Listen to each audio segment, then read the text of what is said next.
పరిశుద్ధ గ్రంథమైన బైబిల్ గ్రంథంలో నాకెంతో ఇష్టమైన మాటలలో ఒక మాట యోహాను సువార్త 3వ అధ్యాయము 16వ వచనం.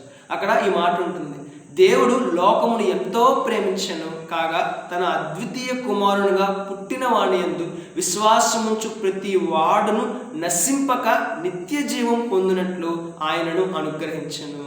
గమనించాలి, మానవులను పాపము నుండి విడిపించడానికి, పాపము నుండి రక్షించడానికి, పాపం ద్వారా వచ్చే శిక్ష నుండి తప్పించడానికి, శ్రేష్టమైన ఫలితాన్ని అనగా శ్రేష్టమైన రాజ్యానికి అర్హునిగా మార్చడానికి సాక్షాత్తు తండ్రి అయిన దేవుడు తన కుమారుడైన యేసుక్రీస్తు ప్రభువారిని ఈ లోకానికి పంపించారు.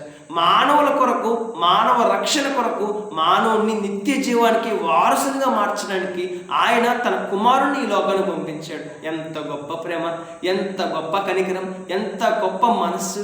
ఒకసారి ఆలోచన చేద్దామండి.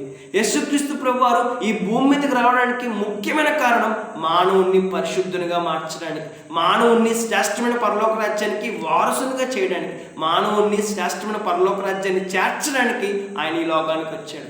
మానవుడు దేవుని చేరుకోలేడు కాబట్టే దేవుడు మానవుణ్ణి చేరుకున్నాడు. ఒకసారి ఆలోచన చేద్దాం. ఎవరైతే యేసుక్రీస్తు ప్రభువారిని విశ్వాసం ఉంచుతారో వారు నశించక నిత్య జీవాన్ని అనగా శ్రేష్టమైన పరలోక రాజ్యాన్ని పొందుకుంటారు. మరి ఇట్టి సత్యాన్ని గుర్తిద్దాం, ప్రభువైన యేసుక్రీస్తు వారిని విశ్వాసం ఉంచుదాం. రేపటి దినాన శ్రేష్టమైన పరలోక రాజ్యాన్ని పొందుకుందాం. May God bless you.